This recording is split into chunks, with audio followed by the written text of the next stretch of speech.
Hello again, dear fellow YouTubers, and happy and blessed and safe Friday to all of you from Metro Manila, the Philippines, Southeastern Asia.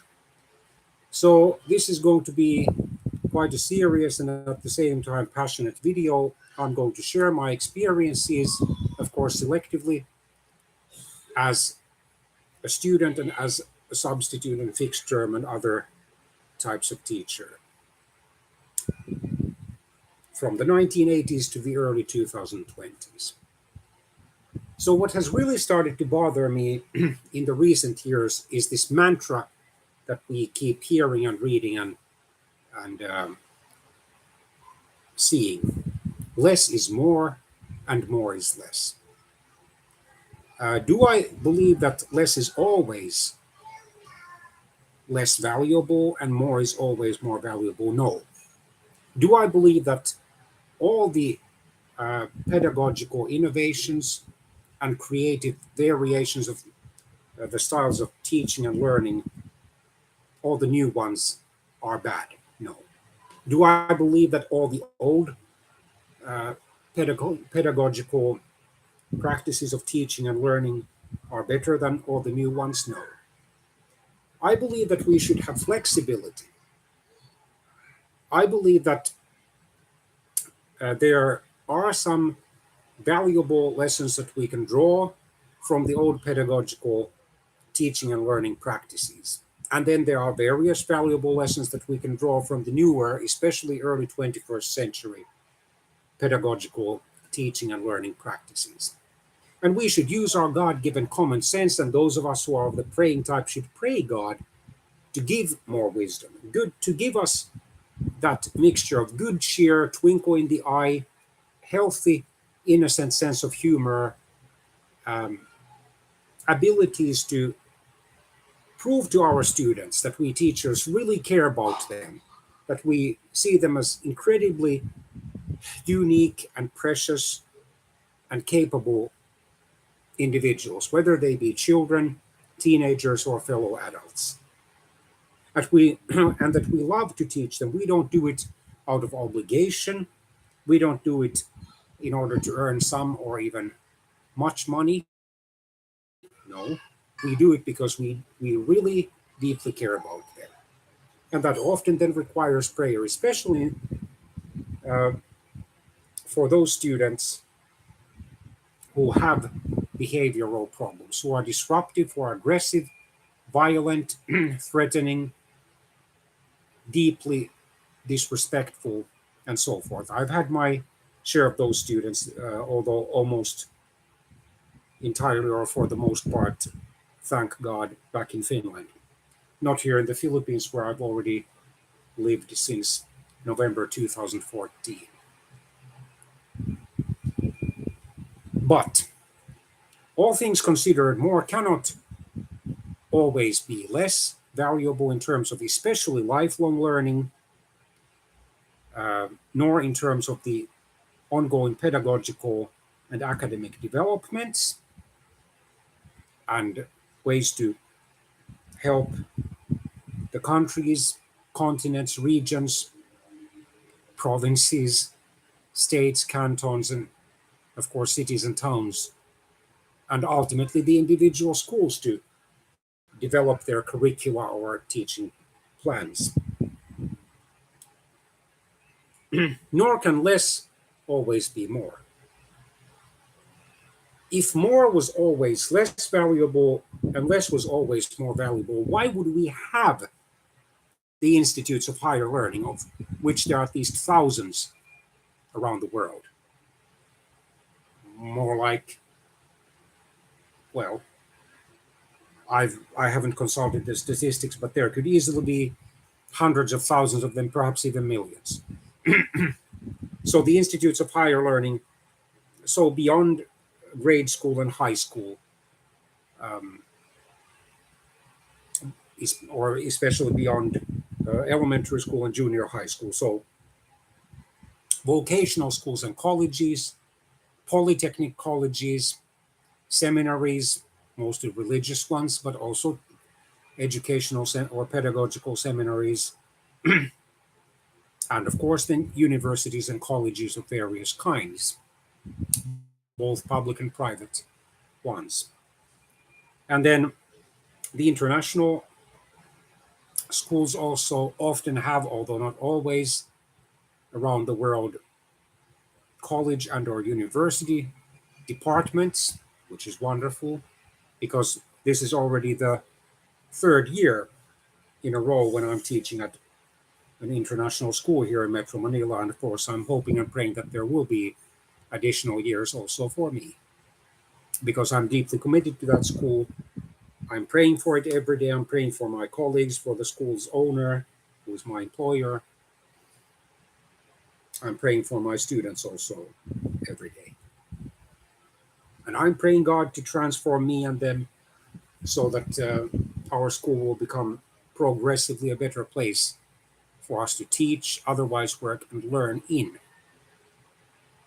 And of course, I'm praying with all my power that the good Lord will, by his almighty mercy, transform the school, that he will send many more students who are not just very talented, but also very persevering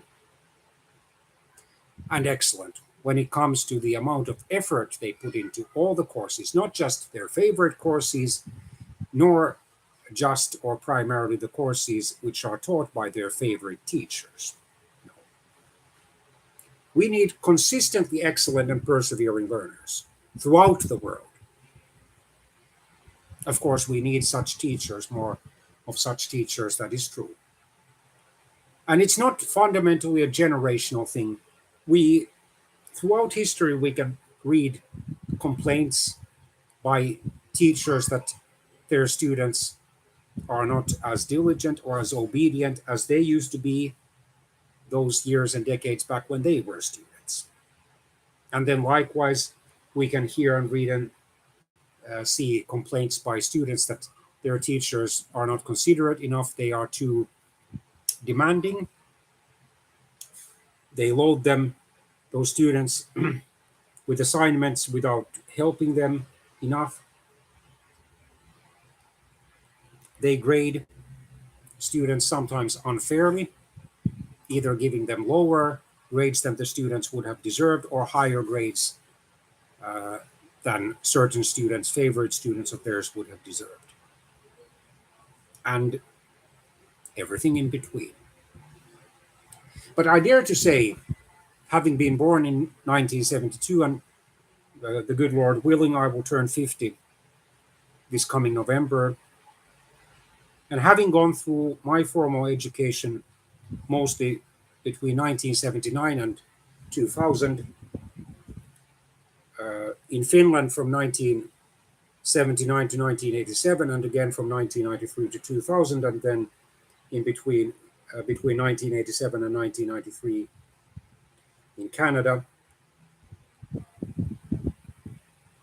Based on my limited experiences as a student, I dare to believe that at least a somewhat higher percentage of my generation of students, born in the 1970s, and more specifically in the early 1970s, genuinely, or at least outwardly, respected our teachers and their diligent effort to make us learn, than do a significant minority of today's students.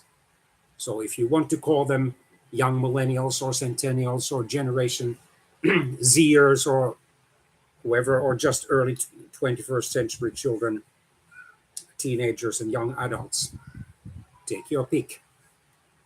But I happen to believe that this culture of respect is something that we should have more of. Mutual respect.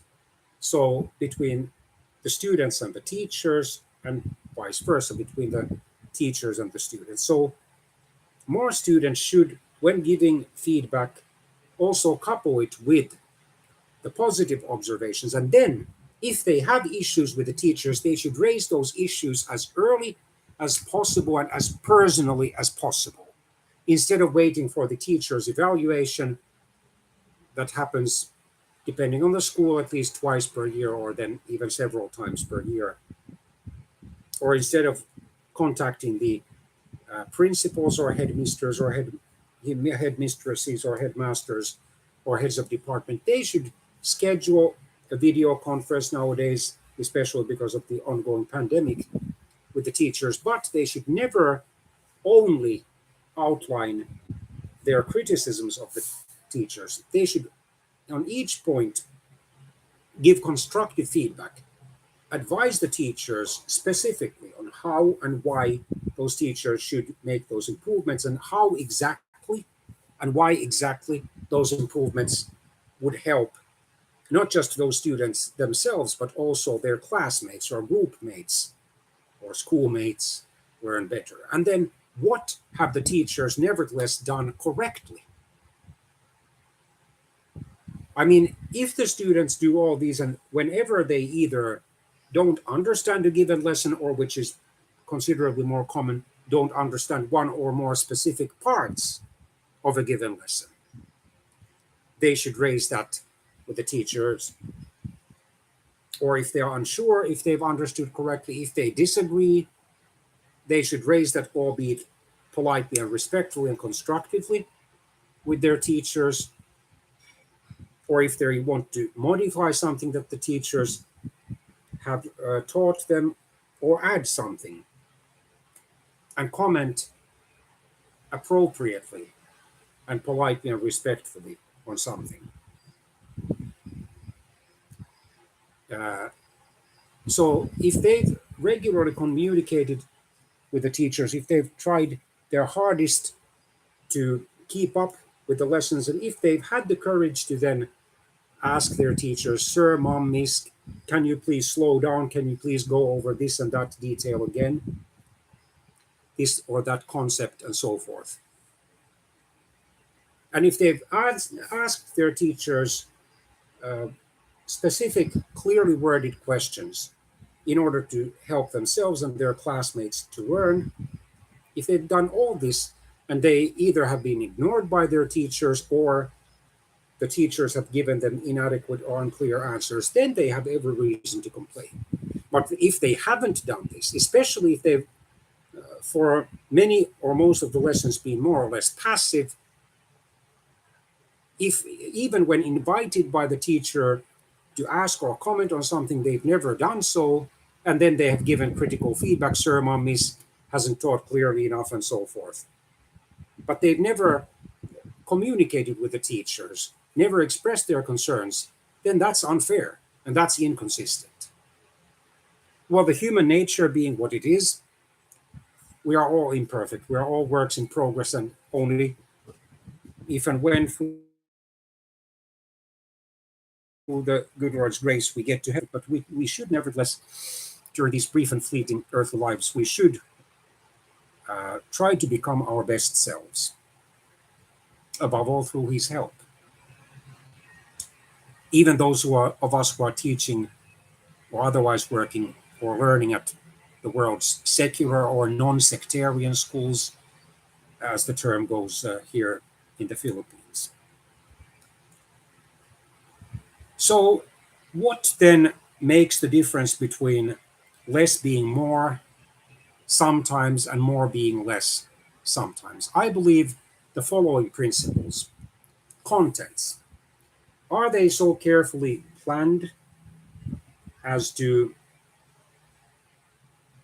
be likely to result in beneficial and especially long-term and deeper learning? And then relevance. Given the school's curriculum, given the course's contents and goals, objectives, given the students' age levels, and then the future educational institutions and even occupations where the students are going to end up. Can they be justified? Can those lessons and courses be justified in that regard? And course tasks, whether they be classroom discussions or video analyses or seat work exercises, homework assignments, quizzes, term papers, essays, exams, projects. And then applicability. How can they be applied, especially to fit the goals of long-term learning, perseverance, and excellence, and so forth. And at the international schools, such as the one where, by God's grace, I'm teaching, global citizenship. And then, do they induce long-term learning? Learning that will last even decades, ideally until those current students' biological death or deaths. Maybe it's a feature of the advancing old age, but I've started lately to experience flashbacks to my schooling, especially in the 1980s, but also in the 1990s. And then, are we underestimating, some of us, with the best of intentions, by the way? I'm not accusing any responsible teacher, either here in Asia or in Oceania, in the Antarctic, if there are any schools over there, in Africa and Europe, in the Arctic, in North America, or in Latin America. So, not in any continent or region on the face of the earth. I'm not saying that any responsible teachers over there would not want to encourage their students to keep trying their best, keep learning, never to give up, and always to be geared towards the valuable goals of good citizenship or even global citizenship, uh, lifelong learning, responsibility, self-discipline, diligence, and so forth. But since also we teachers are humans, just like our students are, and due to the laws of the imperfections of human nature, of statistical probability, and of unintended consequences, inevitably there will be cases in which, especially those of us who are notably kind-hearted and compassionate, will end up unintentionally giving too easy tasks to certain students who should, instead of being given those too easy tasks, which unfortunately, sorry to use these strong verbs, oversimplify or dumb down the learning process for some of them. They should be given a mixture of course, encouragement, extra help in the form of tutorials and video conferences, extra learning materials to make sure that they've understood the essentials of the topics to be taught. Uh, then encouragement, well, encouragement I mentioned, exhortation, prodding, deadlines, even if it is necessary, warnings, and in the extreme cases, some good old-fashioned school discipline in the forms of detentions, academic probations, suspensions, or if nothing else, absolutely nothing else helps, expulsions. And then, do we end up, especially those of us who are particularly kind-hearted and compassionate as individuals, do we end up being unintentionally manipulated by certain students? Of course, I'm only talking of a minority of students, and at most schools probably under 10%, and at the finest schools on the face of the earth under 5%. But there still are some who would prefer to be babied or pampered instead of being disciplined to become more responsible, more diligent, and prodded and encouraged and inspired to try their best from the start to the finish of each course. So these are questions that I'm raising.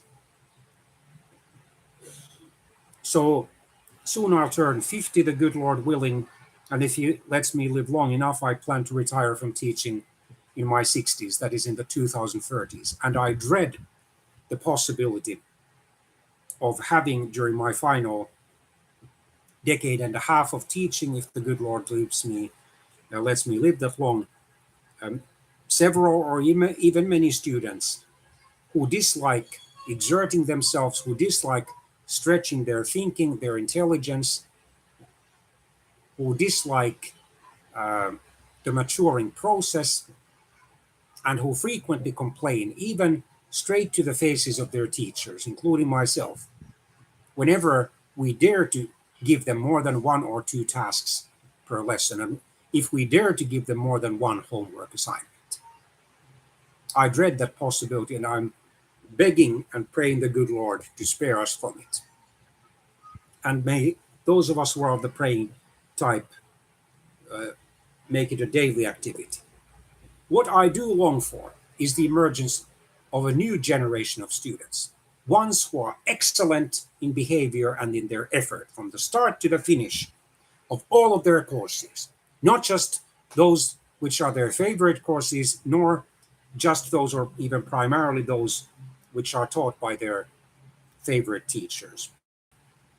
And then instead of complaining, they will schedule private consultations with us, and they will communicate with us clearly, and then they will also thank us, well, at least several times per school year, perhaps even per semester, for all of our hard work and effort. And then instead of asking, Sir, Mom, Miss, why are you giving us so much work? They would ask, Sir, Mom, Miss, can you please give us some extra work, some extra exercises? We really appreciate learning more in your lessons and in your courses and learning new skills, but we want to practice them more. Can you please give us more extra exercises? I would love to hear that. And when we are moving into a new topic, I would love to hear much more frequently than I've heard so far in my courses and in my years as a teacher. I would love to hear, Sir, Mom, Miss, or Sir in my case, of course, could you please give us some materials that would help us to prepare for our next topics? That would be wonderful. So I'm going to refer to certain articles here concerning my topic. This one is written by Yael Ben David, based on her name, both first name and last name. She's most likely of Jewish origin. Published on October the 2nd, 2019. Less is not always more, busting the myth that concise is always better in UX writing. And this, in my opinion, applies finally also to teaching other pedagogical work and learning. I'm still seeing articles about how less is more when it comes to UX writing, and I can't say stay silent anymore, because it's just not true, or I would say it's not always true. Best practices are evolving in the field of UX writing, just like in every other discipline, and once upon a time it was thought that concise microcopy was always better in all cases, no matter what. Any character associated referring to the writing signs that could be cut should be cut. I understand the research and the assumptions that served as the foundation for this. I hear where you're coming from. But I think that this particular best practice needs to evolve, needs to be more nuanced. Concise is good, but it is not the be-all, end-all of writing for UI. It is one of a million factors that must be weighed against each other in pursuit of the perfect string for a given context. We have a job to do. Let's not forget why we write microcopy in the first place. We are designing the user experience with the words that tell the user what they are about to get, how to get it, and why they should get it from us. We're getting them from point A to point B as painlessly and even delightfully as possible. Microcopy, first and foremost, should meet users' needs, and minimizing the words on a page is not in and of itself an actual need. No one wakes up in the morning thinking, I know what my goal will be today. I will read as few words as possible. No, that is not a thing. Amen to that. People want to do stuff and they don't want to waste more time reading more words than necessary to get those things done. But they also do not want to waste time guessing all of the things the words didn't cover. A great example from Erica Hall's conversational design. Think about giving someone directions on the street. You give just enough information, not too little and not too much. Imagine saying, make a left soon, because it's shorter than make a left at the next corner. In this case, concise clearly isn't better. Another amen to that. No one is saying you have got to ramble on and on, but holding up concise as a goal within itself can be dangerous, and that's actually true. Because if we apply this mantra, less is always more, and more is always less consistently, not only should we get rid of the institutes of higher learning, but we should also start dumbing down or oversimplifying our language. And what would then become of the efforts to build up our vocabulary? For example, through synonyms and antonyms. I mean, when I was a high school student in Canada in the late 1980s and the start of the 1990s, I had a thesaurus to find out those synonyms. And then, I mean, what's really amazing about this mantra, less is more and more is less, is that many, if not most, of today's children and teenagers throughout the world's 6 inhabited continents have, compared to my generation in the 1980s and 1990s, a greater possibility of finding out much valuable information in a considerably shorter amount of time. I mean, my generation of students, we had educational TV programs, wonderful educational videos, and then we quite regularly visited our school's libraries, and then public libraries. And often we even manually make notes on the reference books, and it wasn't always so convenient to photocopy, or we couldn't always afford to make photocopies. Whereas nowadays, especially in the most advanced countries on the face of the earth, meaning Canada, the United States, most European countries, Australia, New Zealand, various Asian countries such as Singapore, Brunei, Qatar, Bahrain, to some extent Saudi Arabia, Oman, and of course Japan, South Korea, and then the most advanced African countries like Gabon, Equatorial Guinea, South Africa, Botswana, the Seychelles, the most advanced Latin American countries such as Mexico, Chile, Argentina, Brazil, and so forth.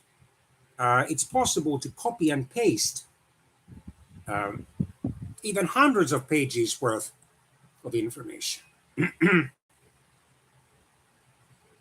in a matter of minutes or at most hours. While we had to spend hours or even days, in the worst case scenario, weeks, gathering that information from various books. And and I'm telling you, manual note taking is laborious. It's physically demanding, even when one is still in his or her physical prime, in one's teens and 20s, and it's painful. And periodically you have to stretch and so forth. So some of these children, teenagers, and young adults who are studying today and complaining, they should really study what studying was like. They should learn about what studying was like even in the world's most advanced countries in the 1980s and 1990s, so not that many decades ago. And they should be thankful to God, those of them who believe in God, or in some kind of higher being anyway, for all the privileges, digital and technological and pedagogical privileges that they now have, which didn't even exist for many of us who studied in the 1980s and 1990s.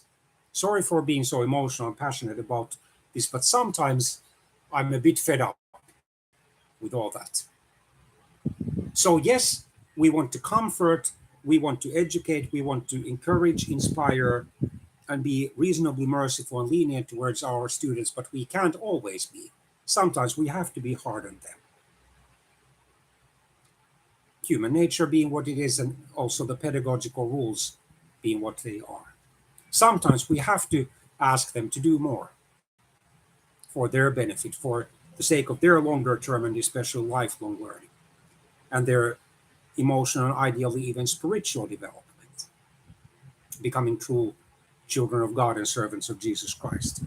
And we have to guard against the dangers of being manipulated by certain students and of oversimplifying or dumbing down the learning process for certain students, and of babying and pampering certain students who would need a mixture of encouragement, inspiration, exhortation, deadlines, tutorials, warnings, and, if nothing else helps, some old-fashioned school discipline.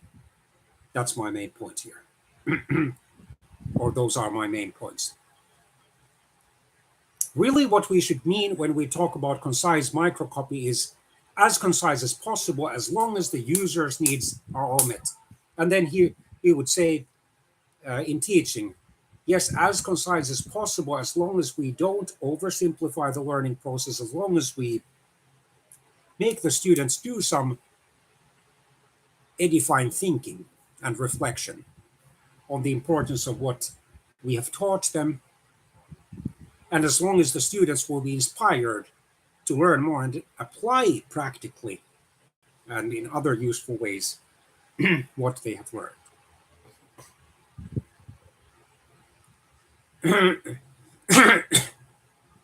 People do read. Actually, when I was in a pedagogical training in July 2021, before the start of this current school year, one communications expert from the Philippines was in a video conference with us, teachers and other faculty members, and she said with a smile, members of Generation Z don't like to read. And I respectfully and partly disagreed, but because I'm not a confrontational person by character, then I was just quiet. I do know that a number of Generation Zers do read, including a number of my current students, and they like it. And also some of my already graduated former students. And there always have been those who have been fond of reading, those who have been partly fond of it, and then those who have been more or less against the idea of reading, especially to educate themselves. But then again, we are confronted by the fact that though also members of the current 21st century generation or generations do read, what they read are increasingly ebooks and other digital materials that they find online. And especially here in Asia, Europe and North America, and also parts of Oceania, Africa, and Latin America, of course, increasingly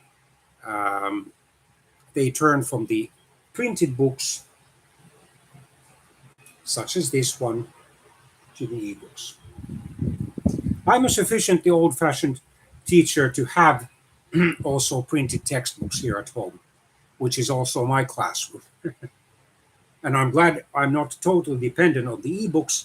And I also gather volumes of extra materials online. Why? Because I want to remain as up-to-date teacher as possible. And I want to keep my mind fresh.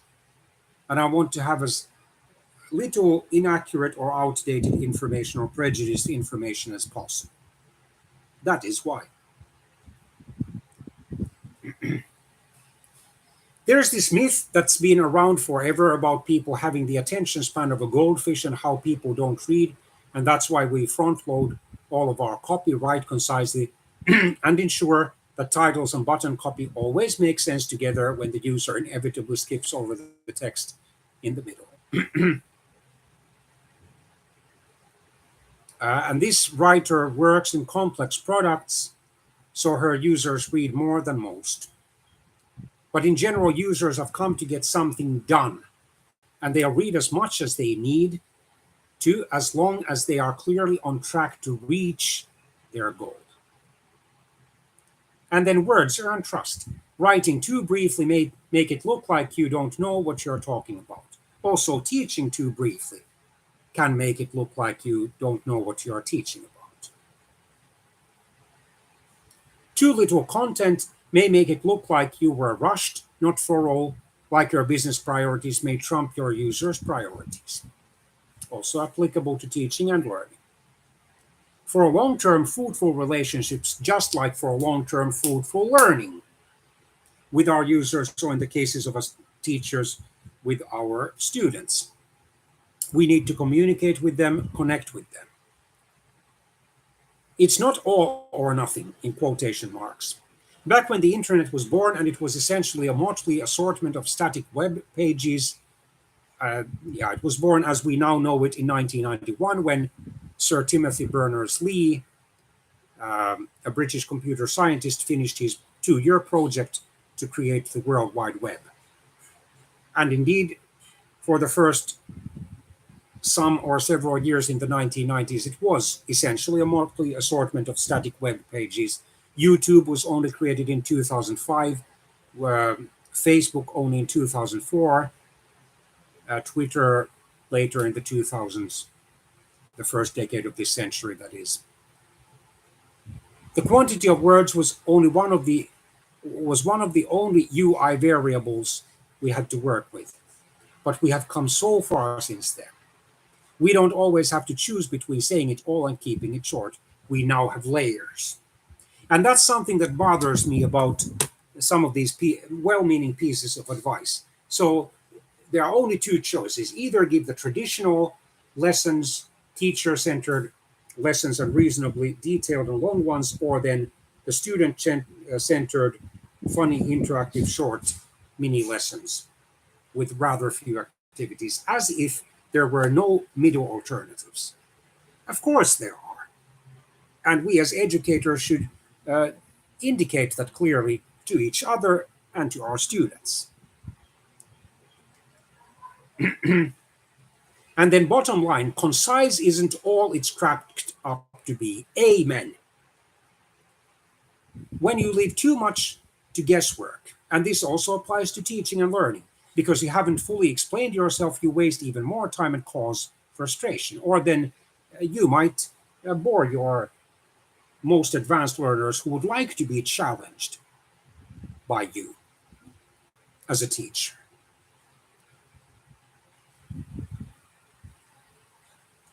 If you write high quality engaging copy or prepare high quality engaging lessons, your users and likewise your students will stick around. You can bore a person in a minute, and you can keep them riveted or highly engaged, motivated with a 400-page tome or volume. It's all about the value and experience you offer, and then the contents, the relevance, the applicability, and especially the connections to such valuable goals, long-term goals as lifelong learning. I thank this individual so much for writing this article. And then to athletics, written by Emily R. Papas. Papas is probably a Greek name. MS, is it Master of Science? Maybe. Published on November the 4th, 2018. The topic is performance. Why less is not more and more is not better. Trying to improve your lax game, adding another 2 nights of practice may not get you the results you want. And likewise, in studying, it has to be, and teaching, it has to be a long-term, concentrated, determined effort, which often takes years. I mean, I can speak for myself. I immigrated to Canada with my family because of my father's work as an immigrant pastor, evangelical pastor at a small Finnish immigrant church in Thunder Bay, Ontario, Canada. It was July 1987. I was 14 years old. And then in the space of 3 years, I had a double linguistic project. And this was before the internet became a household appliance or even a school appliance or medium of information and mass communication. I had to learn English fluently in writing, reading, and speaking. And then I had to start virtually from zero in French. but I was able to reasonably well accomplish both goals in 3 years. And I've occasionally shared that experience with my students and with my colleagues at my current school. And hopefully, at least some or several or many of them have appreciated my story. So, my point is that if I was able to do it then without the multiple benefits that the internet offers to today's students, then surely they are able to do that, and even in a considerably shorter period of time. Rolled your ankle at softball practice, taking the entire 3 days off may not get you back on the field as intended. Less is not always more, and more is not always better.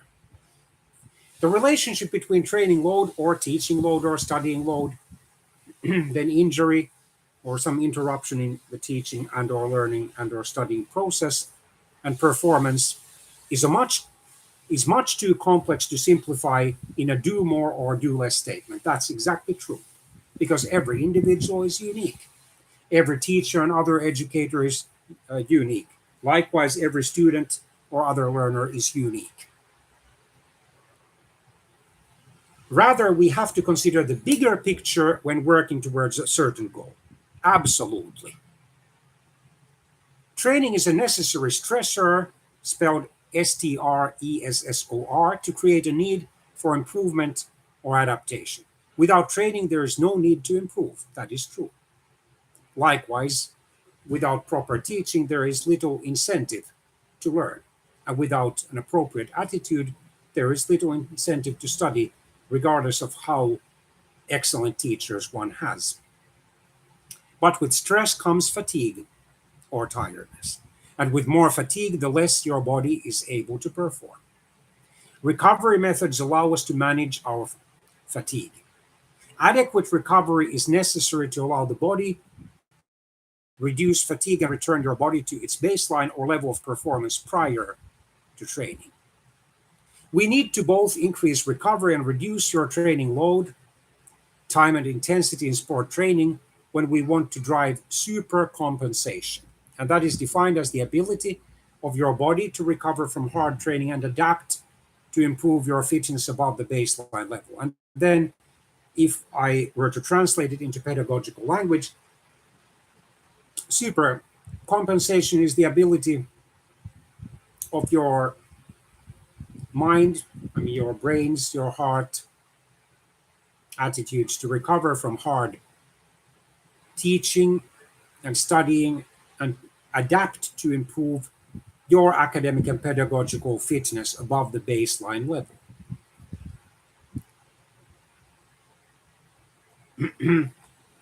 Our favorite saying at Relentless is fatigue masks fitness. Why? Without a reduction in fatigue, your body, likewise your brains, will never be able to showcase the results of your hard work in training, or in teaching, or studying, or learning. You need to train to stress your body and likewise your mind to want to improve. You need to recover to your body and likewise to your mind and brains to adapt. And you need to decrease your training load and sometimes teaching or at least lesson preparation load and studying load when it is time to showcase this adaptation through improved performance. But, and this is the key, there is a limit to how low you can drop your training load or likewise your teaching and lesson preparation load and your studying or learning load before you start to see a decrease in performance. This is because a certain amount of training is necessary to stimulate your body and likewise your mind and your brains to maintain your level of, in this case, or in our case, pedagogical and academic fitness.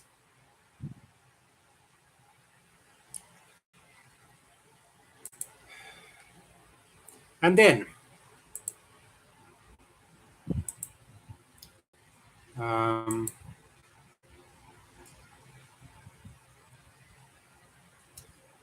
and this is from an abstract of a paper, psychological paper that appeared in the Developmental Psych Journal. I think I have an issue, so almost 11 years ago, volume 47, and then in brackets 2, pages 432 to 441. Maybe either an American or European publication, I'm not sure. When less is not always more, stereotype knowledge and reasoning development. I mean, let's not underestimate even the learning power, the natural learning power, and individual learning powers of today's children, teenagers, and young adults, most of whom are students. If we were so and so many years or decades, they are no dumber than we were. Dutch or Belgian Flemish researchers, I think. So abstract or summary. Developmental studies on heuristics and biases have reported controversial findings suggesting that children sometimes reason more logically than do adults. Yes. We addressed the controversy by testing the impact of children's knowledge of the heuristic stereotypes that are typically cued in these studies. 5-year-old preschoolers and 8-year-old children, so either in grade 1 or grade 2, depending on the country, or in grade 3 or maybe grade 4, were tested with a card game version of the classic base rate task. Problems were based on stereotypes that were familiar or unfamiliar for preschoolers. We also manipulated whether the cued stereotypical response was consistent, no conflict problems, or inconsistent conflict problems with the correct analytic response that was cued in the problem. Results showed that an age-related performance decrease on the conflict problems was accompanied by an age-related performance increase on the no-conflict problems. These age effects were most pronounced for problems that adopted stereotypes that were unfamiliar for the 5-year-old preschoolers. When preschoolers were familiar with the stereotypes, their performance also started being affected. Findings support the claim that previously reported age-related performance decreases on classic reasoning tasks need to be attributed to the increased need to deal with tempting heuristics and not to a decrease in analytic thinking skills per se. So that's an interesting research.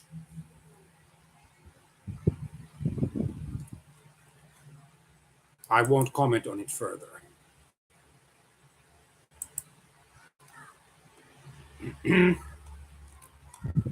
And then, Stay Motivated, written by Robert Locke, author of Zyger the Tiger Stories, a health enthusiast specializing in relationships, life improvement, and mental health. And then the website is lifehack.org. 10 reasons why people are unmotivated and how to be motivated.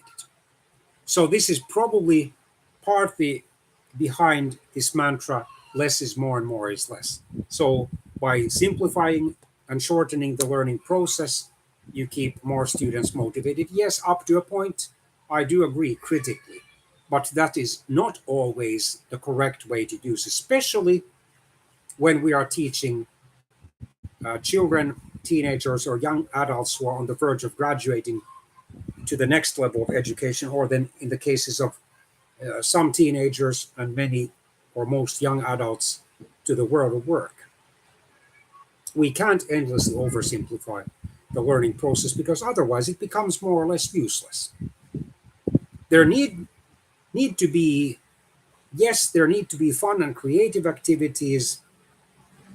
There need to be simplifications to the extent that are required for all the students, if possible, to remain highly motivated. But there need to be also reasonable challenges, thinking and reasoning challenges, in order to help them to develop their thinking and learning skills on a long-term basis, ideally on a lifelong basis.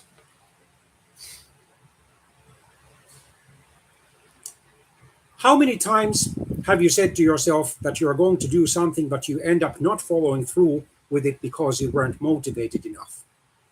You are not alone. Millions of other people are also unmotivated at some point. We will look into the reasons why we will have a lack of motivation every now and then and look at ways of reversing this trend so you can end up motivated.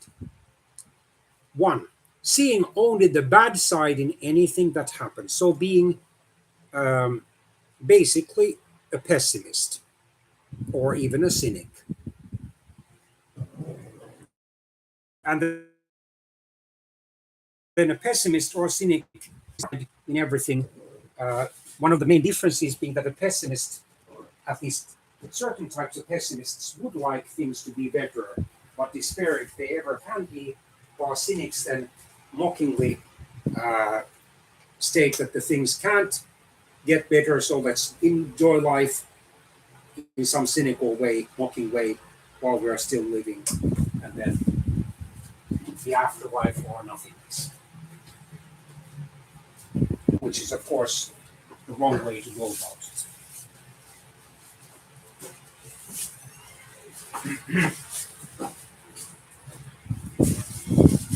Okay, sorry for the break. I had to clean my eyeglasses.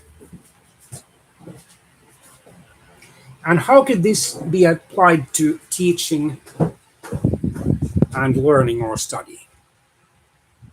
If we only see more tasks, pedagogical and or academic tasks, as negative, no wonder if our performance suffers as a result. But if we see them as opportunities to learn and grow, then that helps in the process, the learning process, a lot.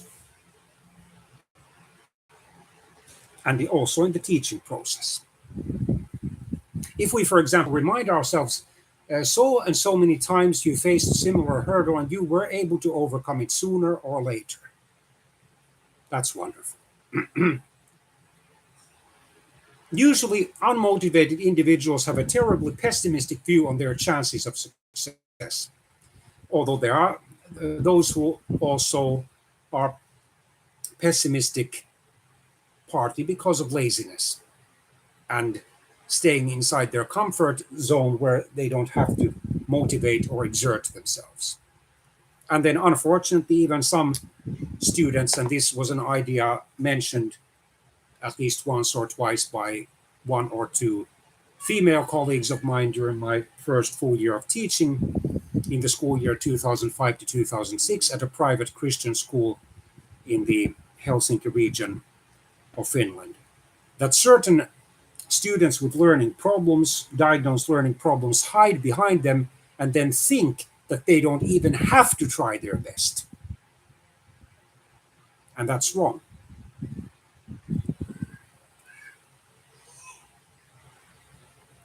Psychologists have labeled this as having a low level of self efficacy, which is the innate or inborn ability to influence the outcome of a project or venture. There are lots of myths about how to fix this, such as writing down your goals and simply visualizing success. What to do? The secret to staying motivated is to honestly audit your skills and the challenges that lie ahead. Sometimes a difficult goal is useful in spurring a person on to do better. We persist because the challenge is personally rewarding. Help yourself see the whole picture of everything and boost your motivation with, and you can click the link, this worksheet for instant motivation boost for free. 2. Forgetting the benefits and rewards. Or, I would say sometimes ignoring or belittling or even mocking the benefits and rewards, depending on one's individual mindset and on the situation of life where one is. Most unmotivated people get distracted by a daunting challenge. They think of the blood, sweat, and tears, in other words, uh, the amount of effort they have to put in, exertion, that face them in achieving a task or objective. They forget to think of the long term rewards and benefits, which is an essential element in motivation. What to do? Every time when you don't feel motivated, visualize the rewards you are going to get. Celebrate small wins often so you know rewards and benefits are not that far away from you. 3. Setting unrealistic goals. This is a problem for many people. In the business world, and likewise, of course, in the field of education, having stretch goals is often advocated as the path to success since it will increase motivation. Researchers and psychologists have recently found that this is actually false. Demotivation may set in because the problems are just too complex and unnerving. What to do?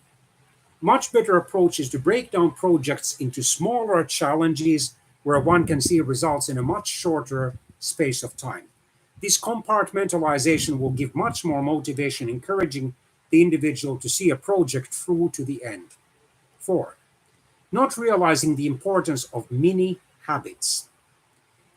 When they think about getting what they want to do something big once and for all. So when they fail to do so, they feel defeated and unmotivated. What they don't know is that to achieve greatness, it's not about the small things that they do every day. What to do? There's a great book I love. It's Stephen Guise's, spelled Guise, Mini Habits, Smaller Habits, Bigger Results. The concept is a simple one to help with demotivation. The idea is to start with one mini habit at a time and gradually progress. This could be walking up a flight of stairs a day, eating one less donut, or writing a paragraph if you have writer's block. The idea is to leverage or take advantage of the power of personal habits in reaching lifestyle goals. 5. Not seizing opportunities. Have you noticed how demotivated people often tell you that they never got a lucky break? The truth is that they never sought out opportunities that would give them the chance of success, wealth, and happiness. The secret is that opportunities are out there just waiting to be taken. What to do? Seize every opportunity and take the risk. Learn how to step out of your comfort zone. Remember, you will never be ready, so do it anyway. 6. Unwilling to work harder. And this is a major problem, and not only for students, but also for at least a noticeable minority of teachers. I never want to be, if the good Lord lets me have a full teaching career until I retire at 65, that would be then towards the end of 2037. So if that happened, in case that happens, I want to live as if I actually saw that happen. And I hope and pray that I will do. That every school year I have left as a teacher, I try to improve beyond what I achieved in the previous school year. I try to become, for example, more efficient and timely in preparing my lessons and their activities, my quizzes, my exams, my projects, and special activities.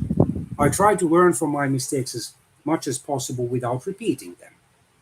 I try to learn to communicate more inspiringly with my students, to teach them as inspiringly as I can, and to keep in mind always my goals. For example, to mold out of them as excellent, as diligent, as perceptive and reflective and practical global citizens and individuals as possible, and individuals who are as strongly committed to the wonderful ideal of lifelong learning as they should be. So I never want to degenerate into an aging, bored, boring, cynical, and mocking or lazy teacher. Never, absolutely never. And even if I live to retire, I don't want to be a lazy. I don't want to become a lazy and passive pensioner. I want to, for example, communicate here on YouTube. I want to hold informal lessons, at least pedagogical reflections, news commentaries, and so forth in multiple languages here on YouTube, and also talk about my Christian faith and so forth. The tendency is to consider the payoff before making all that effort. And actually, this is one of the reasons why we can't, as responsible teachers and educators, endlessly keep simplifying the learning process. We can't keep endlessly reducing the tasks and requirements and making the contents easier. If we want our teaching to be as valuable and as long term conducive as it should be, they want immediate gratification before persisting and persevering. All too human and all too common, especially nowadays, but by no means unknown in the previous centuries. Access to the internet at work will distract them further, or access to the internet at home. One study has found that unmotivated employees and probably also students are probably the majority who waste time on social media at work or at school or nowadays increasingly at home because of the pandemic. What to do? Even the most talented person works hard to get what they want. Work hard is better than talent always. Then 7, playing the blame game. All too common and all too human, something that happened already several thousand years ago, or several thousands of years ago in the Garden of Eden. Guess who? Our ancestral mother, Eve, the first woman whom God created, blamed the serpent or snake, meaning the devil. And Adam, our earliest forefather, the first man whom God created, blamed Eve. It is always somebody else's fault when they did not get that promotion, or didn't get that high grade or high valuation. It's not their fault that their marriage ended on the rocks. It was their partner's fault, of course. And when we have such political leaders as the previous US President Donald Trump, is it any wonder if we have such teachers and students, for example? The fact is that you cannot control what other people do or the way they think, or beyond a certain point at least, you can't, but even their actions. Recognizing that it was mostly your fault will help you analyze what went wrong, helping you avoid that pitfall the next time. Once you have done that, you will be better motivated to move on. What to do? Take responsibility for what happened to you. When you realize you have complete responsibility for your life, you become completely free. A quote from John Burroughs: "A man can fail many times, but he isn't a failure until he begins to blame somebody else." Learn to stop complaining and start to take responsibility for your life. And this is actually what millions of students and, let's face it, even millions of teachers should start to do throughout the world, and millions of individuals also, more generally. 8, not using time wisely. There are lots of ways to manage time better, but unmotivated people tend to be time wasters. They cannot schedule very efficiently and always procrastinate. Time is elastic. Stretch it so that you can get more out of it. Once you conquer the time management problem, you will become more motivated because you can praise yourself for achieving what most people find really difficult. Taking credit for your achievements is a great way to stay motivated. So set realistic goals step by step and then build your self confidence through these small but so crucially important experiences of success. This was my addition. What to do? The best way to stay motivated regarding time is to repeat to yourself that you are the only one who can control your time. Nobody or nothing else can do that for you, at least as far as the people are concerned. Assuming that you are living under normal circumstances, you're not, for example, imprisoned, either at your home or in a police station or in a prison. Take a look at this guide. It's a clickable, highlighted, and underlined guide to improve your time management skills.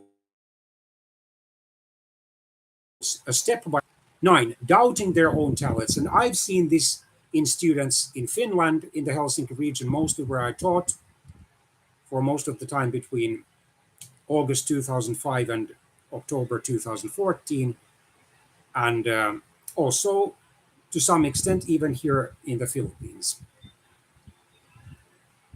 When people think of all the talents and creativity they lack, they block themselves off and demotivation takes hold.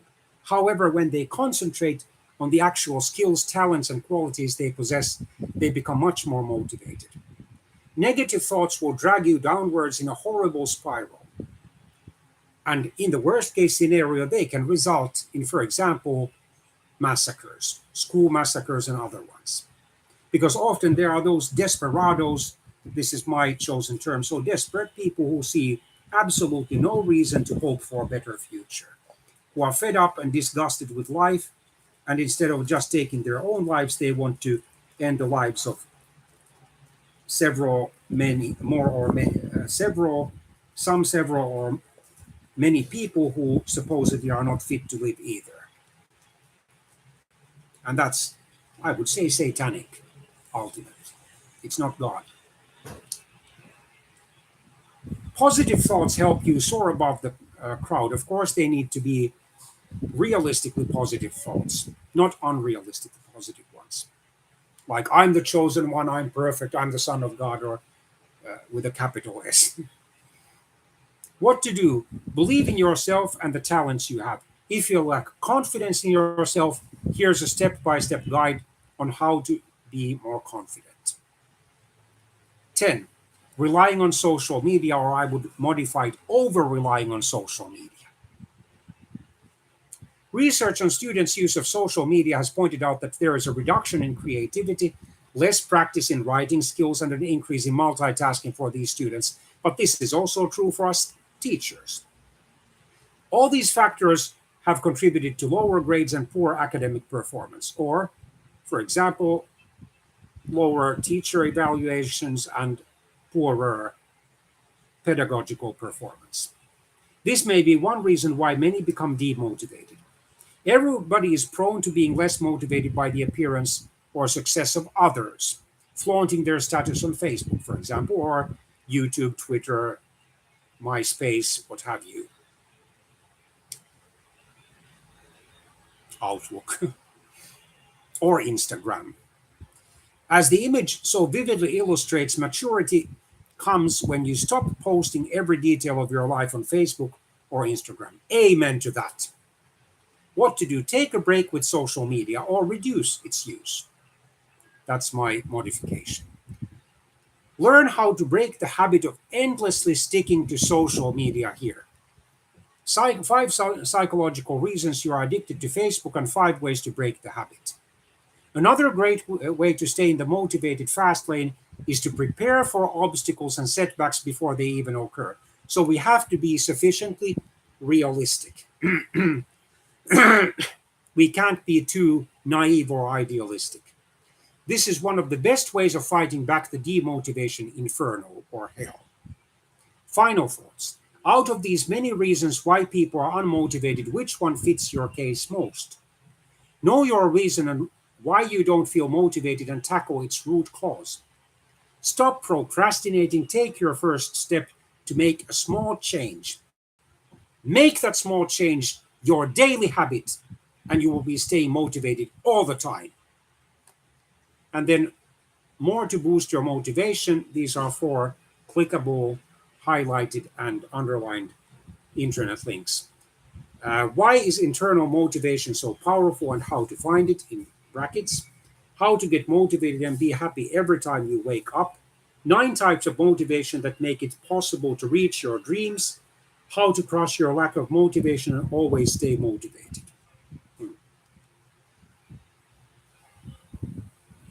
And then learn what great leaders do to achieve their goals. So I must say that that was a very inspiring article. I highly recommend it to all of you who are struggling, for example, with these motivational issues, either as someone who should motivate, or then like a teacher, or then someone who should motivate or remotivate oneself like a student, but even a considerable number of teachers are that way.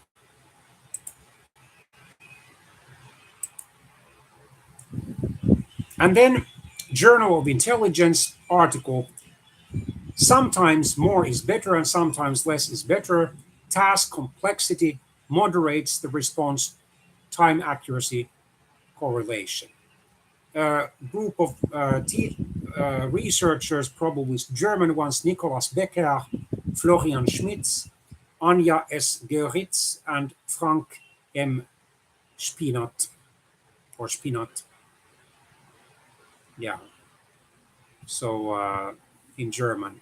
Differenzielle Psychologie und psychologische Diagnostik, Universität des Saarlandes, Saarbrücken, Germany. Differenzielle Psychologie und psychologische Diagnostik, Universität Ulm, Germany. Wirtschaftspsychologie oder Psychologie, Albert Ludwigs Universität Freiburg, Germany. Correspondence, okay. And received on April the 7th, 2016, accepted on August the 12th, 2016, published on August the 25th, 2016. Abstract, and I think this will be the, okay, almost the last article I will read.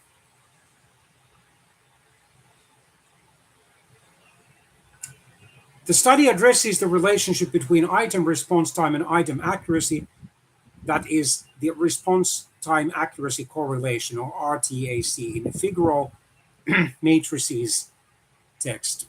It was demonstrated that the RTAC is moderated by task complexity, that is the interaction between person ability and item difficulty. The goal of this study was to demonstrate that with respect to task complexity, the direction of the RTAC, positive versus negative, can change substantially even within a single task paradigm, for example, or that is Figueroa matrices. These predictions were tested using a Figueroa matrices test that employs a constructed response format and has a broad range of item difficulties in a sample with a broad range of ability. Confirming predictions, strongly negative RTACs were observed when task complexity was low. That is, fast responses tended to be correct. With increasing task complexity, the RTAC flipped to be strongly positive. That is, slow responses tended to be correct. This flip occurred earlier for people with lower ability and later for people with higher ability. Cognitive load of the items is suggested as an explanation for this phenomenon. I think that's it. Then, never underestimate the power of a teacher. To all the awesome teachers who are doing the best they can to create connections and build positive relationships that engage students in their learning so they can be empowered to be the best they can be, thank you, we appreciate you, we need you. Just add you, the power of teacher presence, Dr. Patricia Mulroy, World of Learning Supervisor. In physical, virtual, or blended classrooms, it is the teacher that has or who has the ability to beautifully orchestrate harmonious interactions that create a sense of belonging for each student while facilitating meaningful and worthwhile learning experiences. Whether you have been a teacher in a physical classroom who has suddenly found yourself as a teacher in a virtual world, attend this webinar for tips to help you let your students know you are present. Okay. And then an article published on the website blog, https://blog.clickmeeting.com/distance-learning-benefits. Published on February the 14th, 2018. 6 reasons why you shouldn't underestimate distance learning.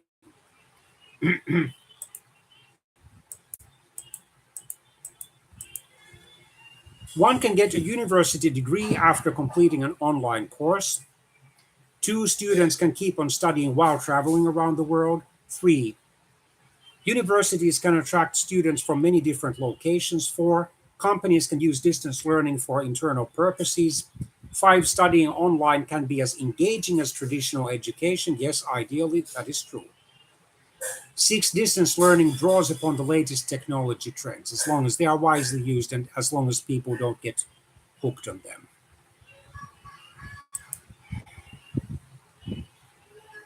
Then 30 best quotes to inspire you to never stop learning. I think that's the last one I will read from the website www.lifehack.org.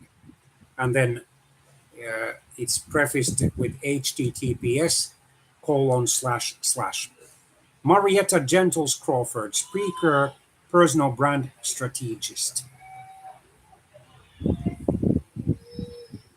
Albert Einstein, life is like riding a bicycle. To keep your balance, you must keep moving. Bram Stoker, we learn from failure, not from success. Mahatma Gandhi, live as you were to die tomorrow, learn as if you were to live forever. Helen Keller, life is a succession of lessons which must be lived to be understood. Henry Ford, vision without execution is just hallucination. Tom Bodett, the difference between school and life: in school, you are taught a lesson and then given a test. In life, you are given a test that teaches you a lesson. William James, let everything you do be done as if it makes a difference. Dr. Seuss or Zeus, the more that you read, the more things you will know. The more that you learn, the more places you'll go.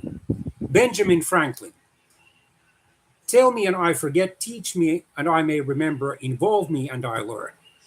Michel Legrand, the more I live, the more I learn. The more I learn, the more I realize, the less I know. Then Buddhist proverb, when the student is ready, the master appears.